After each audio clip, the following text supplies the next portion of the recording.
मंत्र और अध्यात्म कभी बिना गुरु के नहीं करना महानुभाव। कोई भी मंत्र हो गुरु के हाथ से लेना, गुरु की कस्टडी में जपना। कैसा भी मंत्र हो कभी स्वतंत्र मत जपना, या तो तुम गुरु बन जाओ। यदि गुरु नहीं बने हो तो मंत्र का जाप कभी भी बिना गुरु के नहीं जपना। गुरु से लो, विधि लो। दर्शन स्वामी ने पुष्पदंत भूत बलि ने जो जाप किया, सिद्ध किया, वो गुरु ने मंत्र दिया। गुरु का मंत्र होना है, नहीं तो पागल हो जाओगे, विक्षिप्त हो जाओगे। नमोकार मंत्र की नहीं कह रहा हूँ, नमोकार मंत्र उपासना मंत्र है, साधना मंत्र नहीं है। मंत्र दो प्रकार के होते हैं, एक उपासना और एक साधना। साधना का मंत्र गुरु के लिया जाता है, गुरु दिए हैं। नमोकार मंत्र उपासना मंत्र है, उसमें पंच परमेष्ठि की उपासना है, साधना मंत्र नहीं। साधना मंत्रों में उपासना नहीं होती है, बीजाक्षर होते हैं, उनको साधा जाता है। उनको थोड़ा सा कम करने के लिए छोटे साधु होते हैं, वो सीधा, बड़े साधु होते हैं वो बीजाक्षरों का सीधा जाप करते हैं, क ख ग घ ङ, इनका सीधा जाप करते हैं। बहुत बड़े साधक होते हैं। ये जाप करने वाले शुक्ल ध्यानी होते हैं। शुक्ल ध्यान में जाकर के बीजाक्षरों का, मंत्र रहित बीजाक्षरों का ध्यान कराया, धर्म ध्यान में नहीं, शुक्ल ध्यान में।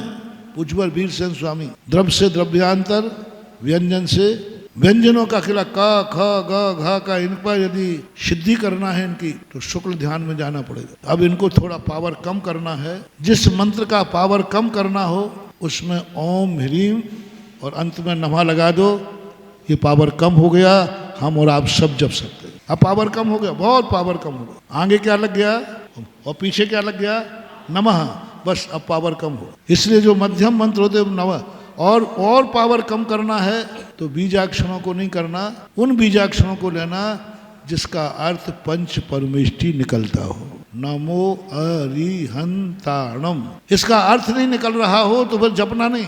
अर्थविहीन मंत्र खतरनाक होते हैं। अर्थविहीन मंत्र बहुत बड़े साधक को करना पड़ते हैं। अर्थविहीन मंत्र क ख ग घ, ये अर्थविहीन अक्षर हैं, बहुत खतरनाक है इनका ध्यान, बहुत खतरनाक है, क्योंकि अर्थविहीन है और अनंत अर्थ इसी में छुपा हुआ है। का में यदि स्वर मिल गया, बड़ा का हो गया, अक्षर बहुत छोटा हो गया। अकेला का हलंत है महानुभाव, इतनी शक्ति है इसमें, इतनी शक्ति है, हर व्यक्ति ध्यान नहीं कर सकता। जैसे बच्चे को निखालस दूध नहीं पचता, उसमें पानी मिलाना पड़ता है। इसी प्रकार जो कमजोर साधक होते हैं वे इन व्यंजनों का ध्यान नहीं करते, उसमें स्वर मिला देते हैं, फिर स्वर से अक्षर बनाते हैं, अक्षर से शब्द बनाते हैं, शब्द से वाक्य बनाते हैं, वाक्य से पद बनाते हैं, पद से अध्याय बनता है, अध्याय से ग्रंथ बन जाता है। अब ग्रंथ का वाचन करो, कोई साइड इफेक्ट नहीं। अब देखना ग्रंथ के अंदर क्या है, वही 49 अक्षर हैं कि नहीं। ग्रंथ जितने भी शास्त्र हैं